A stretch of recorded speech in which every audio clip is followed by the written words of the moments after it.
Hello everyone. Again you are warm welcome to our new family Ideal Root, a learning platform. जैसा कि हम सभी जानते हैं कि अभी हम लोग ग्रामर सेक्शन को कवर करने की कोशिश कर रहे हैं और कल हम लोगों ने कैन के बारे में सीखने की कोशिश की थी। कल हम लोगों ने किसके बारे में सीखने की कोशिश की थी? कैन के जितने भी यूसेज होते हैं उसके क्या क्या यूसेज है, कहाँ कहाँ पे हम यूज़ कर सकते हैं और किस तरीके से यूज़ कर सकते हैं।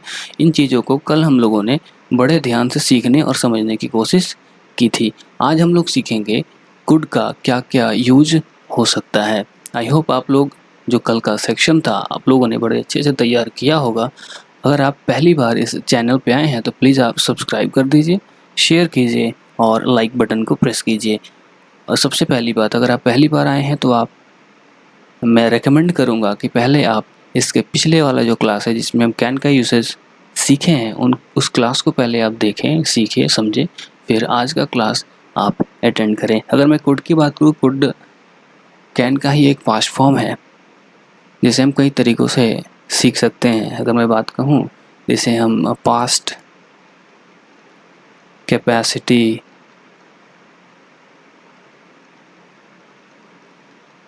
एबिलिटी, पावर, परमिशन,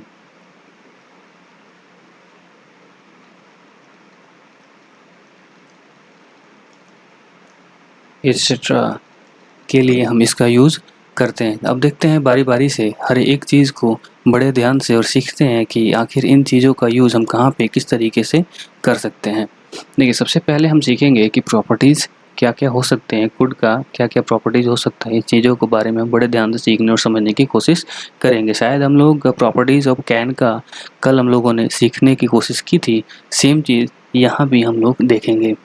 देखिए, सबसे पहले हम देखेंगे कि ये जो पहला है हमारा मेन वर्ब की तरह काम नहीं करता है। मतलब क्या है कि जो हम कुड का यूज़ करते हैं वो एक मेन वर्ब की तरह काम नहीं करता है। अब हम एक सेंटेंस की तरह एक सेंटेंस के थ्रू समझने की कोशिश करते हैं। देखिए, सबसे पहला सेंटेंस हमारे सामने है, if I had money I could buy a car. देखिए, अगर मेरे पास पैसे होते मैं एक कार खरीद सकता था। ध्यान दीजिएगा, मैं बोल रहा हूँ कि अगर मेरे पास पैसे होते तो मैं एक कार खरीद सकता था। इसका तो हो गया हमारा हिंदी। लेकिन अगर हम बात करें कि क्या ये मेन वर्ब की तरह काम कर रहा है, बिल्कुल नहीं कर रहा है, क्योंकि ये तो हमारा एक सब्जेक्ट हो गया। अगर इसको हम थोड़ा छोड़ दें, बाय का मतलब होता है खरीदना, जो कि एक मेन वर्ब की तरह काम कर रहा है। अब आप मुझे बताइए कुड किस तरह काम कर रहा है? ये एक हेल्पिंग वर्ब का काम कर रहा है। तो अब लोगों ने क्या समझा कि कभी भी कुड मेन वर्ब की तरह नहीं, एक हेल्पिंग वर्ब की तरह काम कर रहा है। अगर दूसरा सेंटेंस देखें, इफ वी हैड मनी, देखिए if we had money we could buy a car. Sentence same है, बस हमने क्या किया कि यहाँ पे आई था, यहाँ पे वी है, यहाँ पे यू है, लेकिन ये जो है we could buy a car, if you had money you could buy a car, सब में ये एक हेल्पिंग वर्ब की तरह काम कर रहा है। ठीक है, तो प्रॉपर्टीज़ ऑफ कुड में सबसे पहले हम लोगों ने क्या सीखा कि मेन वर्ब की तरह यह काम नहीं करता है, यह एक हेल्पिंग वर्ब की तरह काम करता है। अगर हम दूसरे प्रॉपर्टी की बात करें तो दूसरे प्रॉपर्टी में हम देखेंगे कि ये एक सिंगुलर भी होता है और प्लूरल की तरह भी काम करता है। ये एक सिंगुलर की तरह भी काम करता है और एक प्लूरल की तरह भी काम करता है। आइए देखते हैं कैसे। अगर हम पहला सेंटेंस देखें, पहला सेंटेंस हमारा लिखा है, Ramesh could pass the examination. Ramesh could pass the examination. Ramesh मतलब किसी भी एग्ज़ाम को, या फिर हम कह सकते हैं कि रमेश एग्ज़ाम को पास कर सकता था। अब किया या नहीं हम ये बाद में देखेंगे, इसका लॉजिक हम बाद में समझने की कोशिश करेंगे। फिलहाल हम ये देखेंगे कि सेंटेंस के फॉर्म में क्या रमेश, आई, वी, यू किसी भी सब्जेक्ट के साथ क्या कुड का अपना रूप बदल रहा है या नहीं बदल रहा है। देखिए, रमेश अपने आप में क्या है? एक सिंगुलर नाउन है। क्या है? एक सिंगुलर नाउन है, एक वचन है, एक सिंगुलर नाउन है। उसके साथ क्या जुड़ा हुआ है? Could. Ramesh could pass the examination. अगर दूसरे सेंटेंस की बात करें तो ये भी एक सिंगुलर सब्जेक्ट है, सिंगुलर प्रोनाउन की तरह काम कर रहा है। और ये could, I could pass the examination, we could pass the examination, ये प्लूरल होता है, प्लूरल प्रोनाउन होता है। और ये हमारा सिंगुलर भी होता है और प्लूरल भी होता है, सिंगुलर या प्लूरल प्रोनाउन होता है। तो अगर हम तीसरे सेंटेंस की देखें तो तीसरा सेंटेंस है हमारा we could pass the examination. फिर अगला सेंटेंस है हमारा you could pass the examination. कहने का मतलब क्या है, चाहे वो सिंगुलर हो या प्लूरल हो या फिर सिंगुलर प्लूरल हो, किसी के साथ भी हम कुड का यूज कुड ही लिखते हैं। ऐसा नहीं कि कुड का यूज़ हम किसी दूसरे तरीके से कर सकते हैं। तो दूसरा प्रॉपर्टीज़ हमारा क्या है, सिंगुलर भी है और प्लूरल की तरह भी काम करता है। अगर हम तीसरी प्रॉपर्टी की बात करें तो तीसरे प्रॉपर्टी में हम देखेंगे कि तीसरे प्रॉपर्टी में कहता है कि ये एक बेयर इन्फिनेटिव लेता है। बेयर इन्फिनेटिव का मतलब क्या है कि कल ही हम लोगों ने सीखा था कि जिसमें टू नहीं लगता हो इसे हम कहते हैं बेयर इन्फिनेटिव। अब आपके सामने 4 सेंटेंसेस लिखे हुए हैं, आप मुझे सोच कर बताइए कि कौन सा सेंटेंस सही है और कौन सा सेंटेंस गलत है। अगर मैं पहले सेंटेंस की बात करूँ तो यहाँ पे लिखा हुआ है could you to help me please. To लगा हुआ है इसीलिए ये सेंटेंस अपने आप में गलत है। Could you help me please, क्या आप मुझे हेल्प कर सकते हैं, ये अपने आप में सही है। क्यों सही है, क्योंकि एक बेयर इन्फिनेटिव ले रहा है, इसमें कोई टू का यूज़ नहीं हुआ है। चलिए अगला सेंटेंस देखते हैं। अगला सेंटेंस हमारे सामने कह रहा है Munna could arrange some money. मतलब मुन्ना कुछ पैसे इकट्ठे कर सकता था। मुन्ना कुछ पैसे इकट्ठा कर सकता था। अब किया या नहीं किया ये हम बाद में देखेंगे। सही क्यों है, क्योंकि इसमें बेयर इन्फिनेटिव। अगर चौथे की बात करें तो Munna could to arrange some money, जैसे हम लोगों ने कुड के बाद टू देखा, ये अपने आप में एक गलत सेंटेंस माना जाएगा। अगर हम चौथे प्रॉपर्टीज़ की बात करें तो चौथे प्रॉपर्टीज़ में हम देखेंगे कि किसी भी सेंटेंस में, ध्यान दीजिएगा, किसी भी सेंटेंस में हम V3 का यूज़ नहीं करेंगे। V3 को हम लोग पास्ट पार्टिसिपल कहते हैं। और इसके बाद हम लोग देखेंगे कि V4 का भी यूज़ नहीं करेंगे क्योंकि एक प्रेजेंट पार्टिसिपल होता है। और किसी भी सेंटेंस में कैन के साथ एस या इस जोड़कर, एस या ईएस जोड़कर हम इसका फॉर्म नहीं चेंज करते हैं। जैसे कि अगर एक एग्जाम्पल के थ्रू समझने की कोशिश करें, कैन तो होता है, कैन का पास्ट रूप भी होता है जो कि सेकंड फॉर्म हम कह सकते हैं कुड। अभी हम लोग पढ़ाई कर रहे हैं, कैन का हम लोगों ने कल ही यूज़ कर लिया था, आज हम लोग कर रहे हैं कुड का। तो कैन का हो गया कुड, ये हमारा V1 या फिर इस तरीके से आप समझ सकते हैं। लेकिन ये हम V1 होता नहीं है क्योंकि आप सिंगुलर भी यूज़ कर सकते हैं, प्लूरल के साथ भी यूज़ कर सकते हैं, इसीलिए हम इसका V1 नहीं कहेंगे। फिलहाल हम ये कह सकते हैं कि प्रेजेंट टेंस का है और ये पास्ट टेंस में यूज़ होता है। हम इसका कोई वर्ब का तीसरा रूप नहीं बना सकते हैं, ये कुडन अपने आप में गलत है। अगर चौथे की बात की जाए, चौथा हम कैसे बनाते हैं, वर्ब का चौथा रूप कैसे बनाते हैं, तो हम बनाते हैं ING जोड़कर, जो कि अपने आप में गलत है। कैन के साथ हम ING नहीं जोड़ सकते, कैनिंग नहीं कह सकते और ना ही हम कह सकते हैं कैंस और CANES। तो कहने का मतलब क्या है कि हम कभी भी किसी भी सेंटेंस में अगर V3 देखें, V4 देखें, V5 देखें, वो सेंटेंस अपने आप में गलत माना जाएगा। अब तक हम लोगों ने सीखा कि प्रॉपर्टीज़ ऑफ यू कुड का क्या क्या हो सकता है, उन चीज़ों को हम लोगों ने सीखने की कोशिश की है। अब देखते हैं uses of could. Uses of could, इसमें हम देखेंगे कि कुड का यूज़ हम किस किस तरीके से कहाँ पे करेंगे। ठीक है, अगर मैं पहले तरीके की बात करूँ तो सबसे पहला तरीका हमारा होगा कि कैन के पास्ट टेंस फॉर्म के रूप में हम इसका यूज़ इनडायरेक्ट स्पीच में करते हैं। आई होप आप लोगों में से कई सारे ऐसे बच्चे होंगे, या फिर मैं इतना कंफर्म होकर कह सकता हूँ कि आप लोगों ने स्पीच पढ़ा होगा, डायरेक्ट स्पीच, इनडायरेक्ट स्पीच पढ़ा होगा। देखिए ये जो पहला होता है, जो इन्वर्टेड कॉमा होता है, ये हमारा इन्वर्टेड कॉमा है। इन्वर्टेड कॉमा के अंडर जो आता है उसे हम कहते हैं, वो वाला सेंटेंस जो कहते हैं उसे हम कहते हैं डायरेक्ट स्पीच कहते हैं। और जो जैसे ही हम लोग इन्वर्टेड कॉमा का हटाते हैं तो ये हमारा इनडायरेक्ट स्पीच बन जाता है। तो कहने का मतलब क्या है कि किसी भी सेंटेंस में अगर वो डायरेक्ट स्पीच में दिया हो और कैन लगा हो तो उसका पास्ट फॉर्म हम कुड लगाकर इनडायरेक्ट स्पीच बनाते हैं। जैसे कि एक सेंटेंस है, Neeku said I can solve this problem. Neeku ने कहा कि मैं ये प्रॉब्लम सोल्व कर सकता हूँ। ध्यान दीजिएगा, मैंने कहा कि नीकू ने कहा कि मैं इस प्रॉब्लम को सॉल्व कर सकता हूँ, लेकिन जैसे हम लोगों ने इनडायरेक्ट बनाने की कोशिश की तो हम कह सकते हैं कि Neeku said that he could solve that problem. ठीक है, अगला सेंटेंस देखते हैं। अगला सेंटेंस हमारा कहता है कि Satya said I can do it. फिर से वही बात, इन्वर्टेड कॉमा को हम लोगों ने अभी अभी सीखा कि इस वाले सेंटेंस को हम लोग डायरेक्ट स्पीच कहते हैं। ठीक है, और ये हमारा इनडायरेक्ट स्पीच है जिसे हम अभी सीखने की कोशिश कर रहे हैं कि कैन का यूज़ हम कुड लगाकर कर सकते हैं। जैसे कहा Satya said I can do it, इसका हम लोगों ने इनडायरेक्ट बनाने के लिए Satya said that he could do it. Satya said that he could do it, हम लोगों ने इन्वर्टेड कॉमा का हटाया, इन्वर्टेड कॉमा के लिए हम लोगों ने दैट का यूज़ किया। और जो भी ग्रामेटिकल टर्म्स यहाँ पे आप लोग देख रहे हैं कि आई की जगह मैंने ही का यूज़ किया, तो अगर आप लोग स्पीच पढ़े होंगे तो आप लोगों को समझ में आ रहा होगा। फिलहाल हम इसके बारे में बाद में डिस्कस करेंगे। अभी हम लोग डिस्कस ये कर रहे हैं कि कैन का यूज़ हम कुड कैसे करेंगे और कहाँ पे करेंगे। तो हम लोगों ने क्या सीखा कि कैन के पास्ट टेंस के फॉर्म में जो भी हमारा इनडायरेक्ट अगर स्पीच बनाना हो तो हम लोग कैन के जगह पे कुड का यूज़ करते हैं। अगला देखते हैं। अगला हमारा कह रहा है कि पास्ट एबिलिटी बताने के लिए, एबिलिटी मतलब होता है योग्यता। क्या होता है? योग्यता। इसको बताने के लिए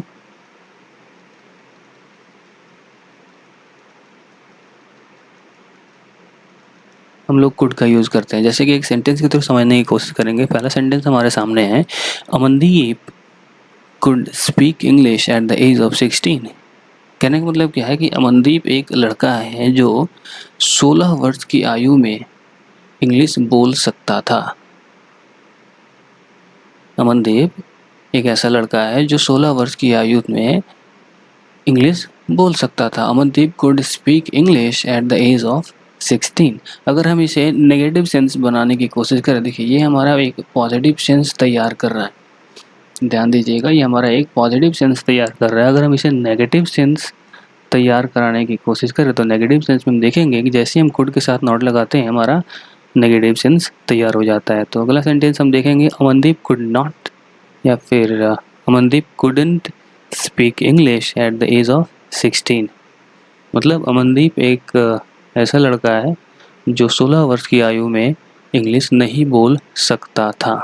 ठीक है, अगला देखते हैं। अगला लिखा है हमारे सामने, could Amandeep speak English at the age of 16। यहाँ पे हम लोगों ने क्या किया, यहाँ पे हम लोगों ने इंटेरोगेटिव सेंटेंस बनाने की कोशिश की है, यानी प्रश्नवाचक चिन्ह लगाकर हम लोगों ने एक सवाल पूछने का काम किया है। जिसे हम कह सकते हैं, could Amandeep speak English at the age of 16। यानी हम कहना ये चाह रहे हैं, हम पूछना ये चाह रहे हैं, क्या अमनदीप 16 वर्ष की आयु में इंग्लिश बोल सकता था। फिर लास्ट वाला हम देखते हैं कि लास्ट वाले सेंटेंस को हमने नेगेटिव भी यूज़ किया है और इंटेरोगेटिव सेंटेंस बनाने के लिए भी यूज़ किया है। इसमें हम लोगों ने क्या किया, कुड के साथ नॉट लगाया और लास्ट में हम लोगों ने इसे क्वेश्चन मार्क देकर ये समझाने की कोशिश की है कि हम लोग सवाल पूछ रहे हैं लेकिन नेगेटिव सेंस में सवाल पूछ रहे हैं। सवाल क्या है कि could not Amandeep speak English at the age of 16।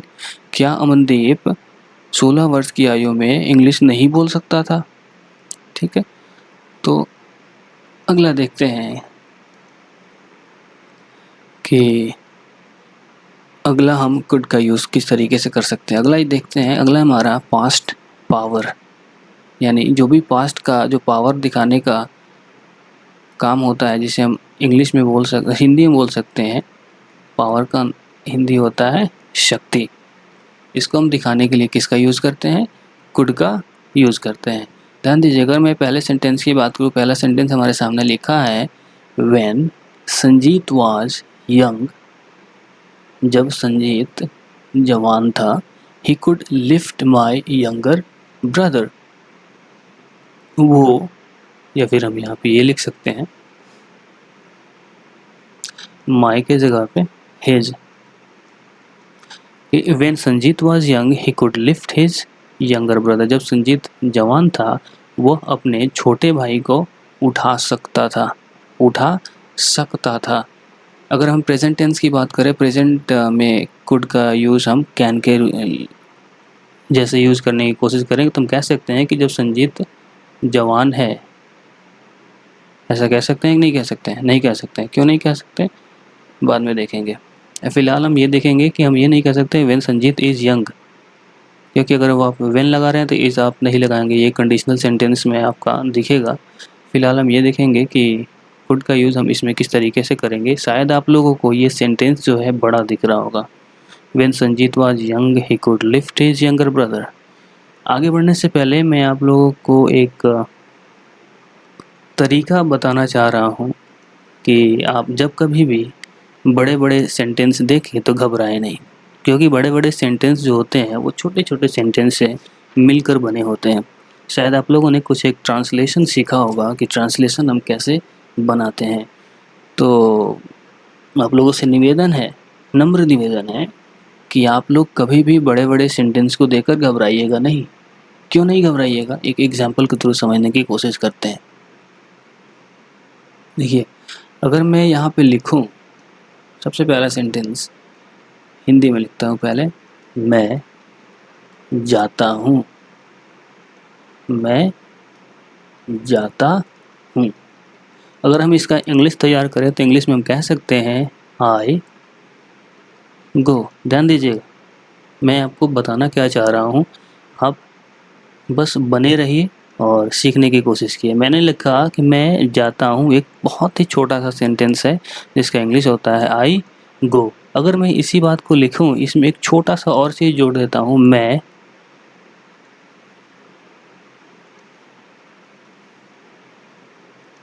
विद्यालय जाता हूँ, मैं विद्यालय जाता हूँ।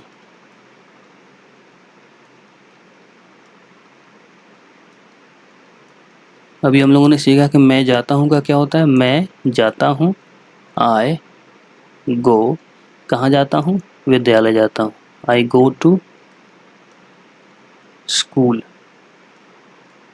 ठीक है, तीसरे सेंटेंस की तरफ हम बढ़ने की कोशिश करते हैं। तीसरे सेंटेंस में हम देखेंगे एक और छोटा सा चीज़ ऐड करके। मैंने कहा मैं विद्यालय, या फिर हम कह सकते हैं मैं विद्यालय रोज़ जाता हूँ, या फिर मैं रोज़ विद्यालय जाता हूँ। मैं विद्यालय रोज़ जाता हूँ, मतलब प्रतिदिन जाता हूँ।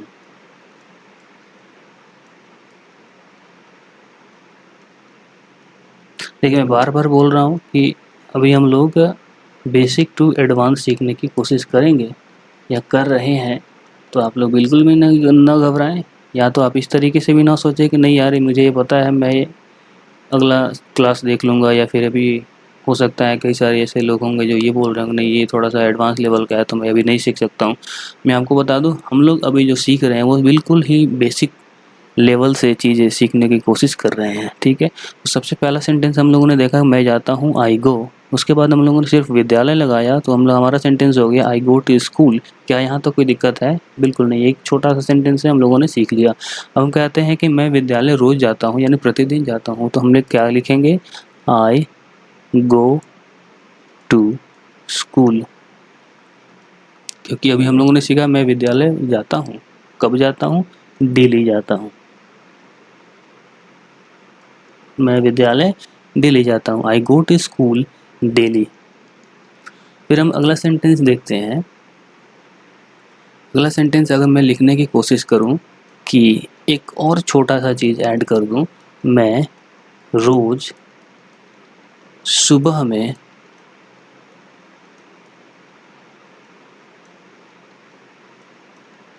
विद्यालय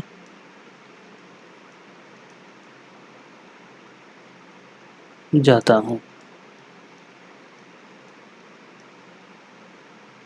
मैं रोज़ सुबह में विद्यालय जाता हूँ। अभी हम लोगों ने सीखा मैं विद्यालय रोज़ जाता हूँ, I go to school daily.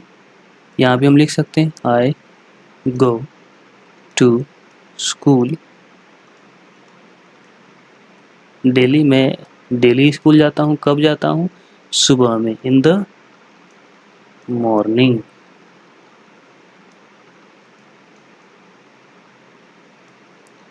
अब आप लोगों को धीरे धीरे समझ में आ रहा होगा कि सेंटेंस बनाना कितना आसान होता है। बस हमें ये चीज़ समझना होता है कि उस सेंटेंस में सबसे छोटा चीज़ कौन सा है और इस सेंटेंस को हम किस किस तरीके से छोटा बना सकते हैं और छोटा बनाकर हम इसका ट्रांसलेशन तैयार कर सकते हैं। अब देखते हैं, अब अगला सेंटेंस देखते हैं कि अगला सेंटेंस में अगर हम छोटा सा चीज़ एक और ऐड कर दें तो ये क्या बन जाता है। जैसे मैं कहने की कोशिश करूं तो मैं कहना ये चाह रहा हूं कि मैं रोज़ सुबह में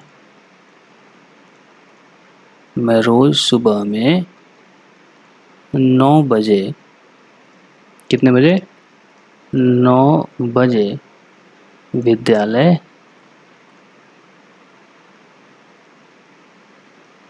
जाता हूँ।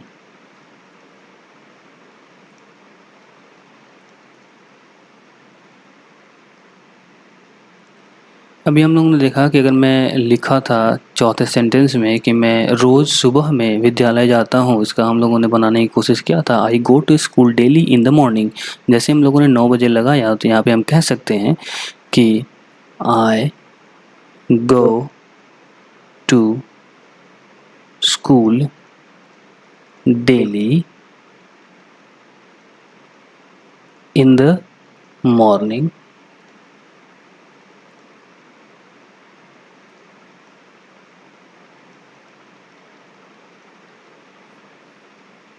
कब जाते हैं, 9 बजे, एट 9 ओ क्लॉक।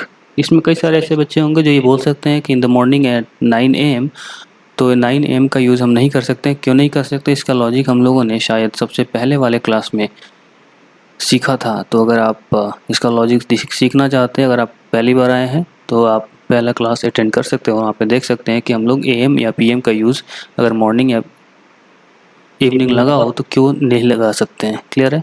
तो पांचों सेंटेंस हम लोगों ने देखा कि मैं रोज़ सुबह में 9 बजे विद्यालय जाता हूँ, इसका हम लोगों ने बनाने की कोशिश किया, I go to school daily in the morning at 9 o'clock। चलिए अब लास्ट में हम देखते हैं एक और सेंटेंस, इसी से हम लोग बनाए। अगर मैं कहने की कोशिश करूँ मैं रोज़ सुबह में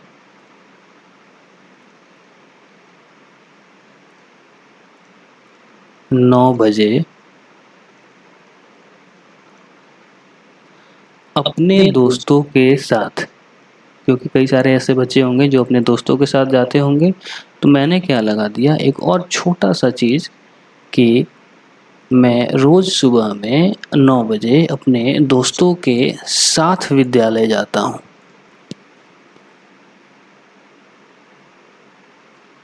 ओ clock I go to school daily in the morning at 9 o'clock with, किसके साथ जा रहे हैं, अपने दोस्तों के साथ, विद माई फ्रेंड्स। अब देखिए एक छोटा सा सेंटेंस हम लोगों ने शुरू किया कि मैं जाता हूँ, ध्यान दीजिएगा, मैं जाता हूँ, आई गो। एक और चीज़ छोटा सा हम लोगों ने लगाया, विद्यालय, आई गो टू स्कूल।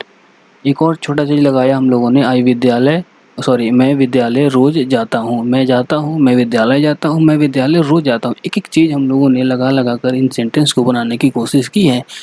तो अब हमारा सेंटेंस बन जाता है आई गो टू स्कूल डेली। एक छोटा सा चीज़ हम लोगों ने और लगा दिया, सुबह में कब जाते हैं, सुबह में I go to school daily in the morning. हम लोगों ने इसमें क्या जोड़ दिया, सुबह में तो जाते हैं लेकिन कितने बजे जाते हैं, 9 बजे जाते हैं। तो 9 बजे जाते हैं तो हम लोगों ने क्या किया, I go to school daily in the morning at 9 o'clock।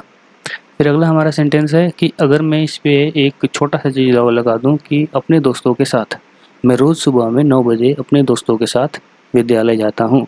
अगर इसका इंग्लिश बनाने की कोशिश करें तो हम लोगों ने क्या सीखा, मैं जाता हूँ, आई गो टू स्कूल, विद्यालय जाता हूँ, डेली जाता हूँ, सुबह में जाता हूँ, I go to school daily in the morning, कितने बजे, 9 बजे जाता हूँ, किसके साथ जाता हूँ, विद माई फ्रेंड्स।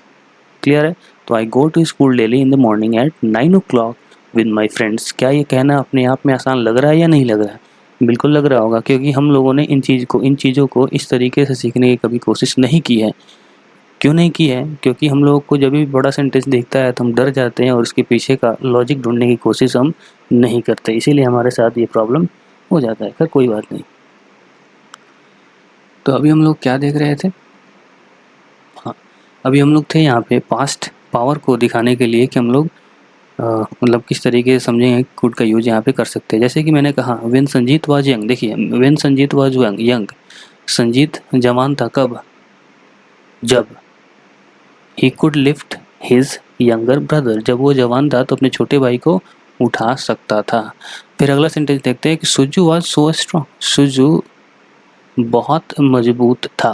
ध्यान दीजिएगा, सुजू बहुत मजबूत था, Suju was so strong, that का मतलब क्या होता है कि नन ऑफ अस, मतलब हम लोगों में से कोई भी नहीं, कुड सका, क्या नहीं कर सका, तो उसको हरा नहीं सका, किसमें, रेसलिंग में, मतलब रेसलिंग का मतलब होता है कुश्ती, आप लिखना चाहते हैं तो लिख सकते हैं, रेसलिंग का मतलब कुश्ती होता है, ठीक है। सुजू was so strong that none of us could defeat him in the wrestling, कहने का मतलब क्या है कि सुजू इतना मजबूत था कि हम लोगों में से कोई उसे हरा नहीं सका कुश्ती में।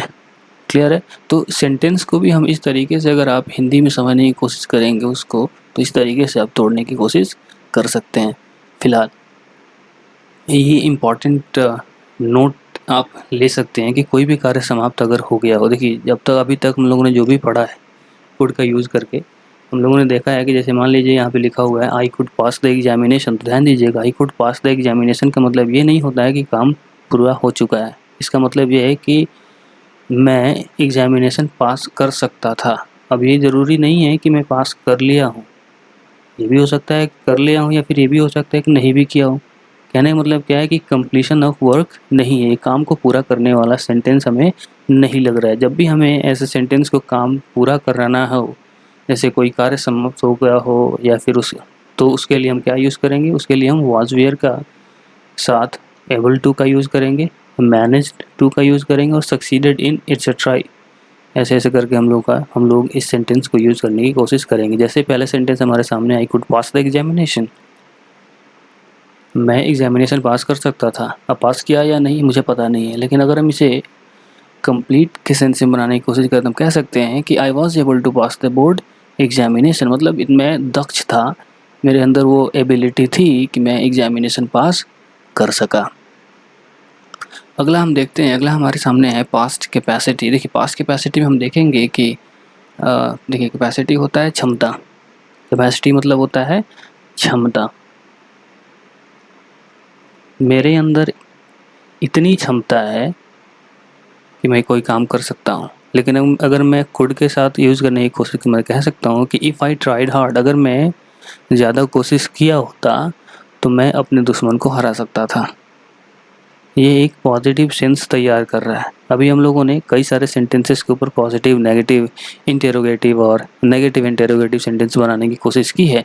अब आप लोगों से एक छोटा सा काम है कि आप इसका नेगेटिव सेंस भी बनाइए, इंटेरोगेटिव भी बनाइए और नेगेटिव इंटेरोगेटिव भी इस सेंटेंस का बनाने की कोशिश कीजिए और आप मुझे कमेंट कर सकते हैं। फिर अगला हमारा देखते हैं कि किस तरीके से हम कुड का यूज़ कर सकते हैं। अगला हमारा है पोलाइट रिक्वेस्ट के लिए। अगर हमें किसी से रिक्वेस्ट करना है लेकिन बड़े नम्र निवेदन के रूप में करना है तो हम इसका यूज़ हम कुड के साथ कर सकते हैं। अगर हम पहले सेंटेंस की तरफ देखें तो हमारा लिखा है could you help me please, और जब भी हम रिक्वेस्ट करेंगे या परमिशन लेंगे वो हमारा हमेशा इंटेरोगेटिव सेंटेंस बनाता है। एक प्रश्न पूछ रहे हैं, हम उनसे रिक्वेस्ट कर रहे हैं, उनसे परमिशन ले रहे हैं, तो वहाँ पे एक प्रश्नवाचक चिन्ह हम छोड़ देते हैं। जैसे अगर मैं किसी से कहना चाहूँ कि क्या आप मेरी मदद कर सकते हैं, क्या आप मेरी मदद कर सकते हैं, क्या ये प्रश्नवाचक सेंटेंस है या नहीं है? बिल्कुल है। इंटरोगेटिव सेंटेंस है या नहीं है? बिल्कुल है। हम कह सकते हैं could you help me please, क्या आप मेरी मदद कर सकते हैं। अगर दूसरे सेंटेंस की देखा जाए तो दूसरा सेंटेंस हमारा लिखा हुआ है could you please post this letter. अब आपको लग रहा होगा कि अभी हम लोगों ने यहाँ पे प्लीज़ लास्ट में लगाया, यहाँ पे हम लोगों ने बीच में लगाया। ध्यान दीजिएगा, जब हमने बीच में लगाया तो यहाँ पे पहले ही कॉमा के अंदर इस प्लीज़ को रख दिया है, तो हम ये भी कह सकते हैं इस सेंटेंस को हम इस तरीके से भी यूज़ कर सकते हैं, जैसे could you post this letter please क्या आप इस लेटर को पोस्ट कर सकते हैं प्लीज़। यहाँ पे हमारा प्रश्नवाचक चिन्ह रहेगा। अगर हम अगला देखते हैं कि अगला हमारा यूसेज ऑफ कुड का क्या हो सकता है, तो देखेंगे कि जब भी हम कभी परमिशन लेने के लिए पोलाइट वाला यूज़ करते हैं, अगर पोलाइटली परमिशन लेते हैं तो उसके लिए भी हम कुड का यूज़ बेहतर करना समझेंगे। जैसे कि could I take a leave tomorrow, क्या मैं कल छुट्टी ले सकता हूँ सर। क्लियर है। परमिशन लिया हम लोगों ने, परमिशन के लिए हम लोगों ने क्या सीखा, इंटरोगेटिव सेंटेंस होगा, इसलिए प्रश्नवाचक चिन्ह लगाना जरूरी है। दूसरा सेंटेंस देखते हैं, could I borrow your notebook for one day. जैसे कि हम लोग कहा करते हैं कि अपने जैसे हम लोग मैं अगर सेंटेंस की बात करूँ, सॉरी एग्जाम्पल के थ्रू समझने की कोशिश करें, हम लोग क्लास में कई बार अपने फ्रेंड्स से पूछते हैं या फिर उनसे परमिशन लेते हैं या फिर उससे पूछते हैं कि क्या आप मुझे अपना नोटबुक एक दिन के लिए दे सकते हैं। Could I borrow your notebook for one day. ठीक है, तो इस तरीके से हम लोग कुड का यूज़ करते चले जाएंगे। और अगला देखते हैं कि अगला हमारा क्या कहता है। अगला हमारा देखते हैं कि कह रहा है कि प्रेजेंट के अनरियल सिचुएशन में पॉसिबिलिटी दिखाने के लिए, कहने का मतलब क्या है कि अभी जो समय चल रहा है, अभी का अब जो प्रेजेंट का समय चल रहा है, और अगर हम उसमें अनरियल सिचुएशन मतलब होता है कि अवास्तविक स्थिति, ठीक है, जो वास्तविक ना हो, जो अनरियल सिचुएशन हो, उसमें अगर हम पॉसिबिलिटी दिखाने की कोशिश कर रहे हैं तो वहाँ पे हम लोग उसका यूज़ करेंगे, कुड का यूज़ करेंगे। क्लियर है। अगर हम पहले सेंटेंस के थ्रू समझने की कोशिश करें तो पहला सेंटेंस हम लिखते हैं, if I had more money, अगर मेरे पास ज़्यादा पैसे होते तो I could buy a new bicycle. अगर मेरे पास ज़्यादा पैसे होते तो मैं एक नया साइकिल खरीद सकता था। अगर मेरे पास पैसे होते तो मैं एक नया साइकिल खरीद सकता था। ये क्या है, ये एक अनरियल सिचुएशन है अभी का, जो अभी हम कह रहे हैं कि मैं खरीद सकता था, अभी बात कर रहे हैं। क्या दिखाने के लिए, पॉसिबिलिटी दिखाने के लिए कि अगर मेरे पास पैसे होते, अगर मेरे पास ज़्यादा पैसे होते तो मैं खरीद सकता था। पॉसिबिलिटी है, संभावना मैं बता रहा हूँ। क्लियर है। अगर दूसरे सेंटेंस की तरफ हम ध्यान देखें तो दूसरा सेंटेंस हमारा कह रहा है कि if we had time we could play kabaddi. If we had time we could play kabaddi, अगर हम लोगों के पास समय होता तो हम लोग कबड्डी खेल सकते थे। ये भी एक पॉसिबिलिटी बताने की कोशिश कर रहा है। तीसरा सेंटेंस अगर हम देखने की कोशिश करें, तीसरा सेंटेंस हमारा कह रहा है कि if you worked hard you could succeed. अगर तुम ज़्यादा मेहनत किए होते तो तुम सक्सेस हो सकते थे। क्लियर है। इस तरीके से हम लोग कुड का यूज़ करना सीखे हैं। और हम लोगों ने एक चीज़ और सीखा है कि जब कभी भी हमारे सामने कोई बड़ा सा सेंटेंस आता है तो आप घबराइए नहीं, क्योंकि इस बड़े सेंटेंस में इतने छोटे छोटे सेंटेंसेस घुसे हुए होते हैं, बस हमें उसको पहचानने की ज़रूरत होती है। बाकी सेंटेंस तो अपने आप इतना आसान हो जाता है कि मैंने शुरू में ही बोला था कि आपको लगेगा कि आप किसी छोटे बच्चे को ABCD पढ़ा रहे हो। ठीक है, तो आज हम लोगों ने सीखा कि कुड का यूज़ किस किस तरीके से हम कर सकते हैं और कहाँ पे इसका यूज़ हम करेंगे और कहाँ पे यूज़ नहीं करेंगे। कुछ हमने प्रॉपर्टीज़ ऑफ कुड का देखा, प्रॉपर्टीज़ ऑफ कैन का हम लोगों ने पहले ही पढ़ लिया है, यूसेस ऑफ कैन का और यूसेस ऑफ कुड का यूज़ हम लोगों ने करना सीखा है। और मैं आप लोगों को जाने से पहले एक बार फिर से रिक्वेस्ट करना चाहूँगा कि अगर आप इस चैनल पे, इस परिवार पे पहली बार आए हैं, आइडियल रूट लर्निंग प्लेटफॉर्म पे, तो प्लीज़ आप सब्सक्राइब कीजिए, शेयर कीजिए जितना ज़्यादा से ज़्यादा हो सके, और लाइक बटन को प्रेस कर दीजिए ताकि मुझे ऐसा लगे कि हाँ, मैं अगला कंटेंट और बेहतर तरीके से आपके लिए ला सकूँ। तब तक के लिए thank you, have a nice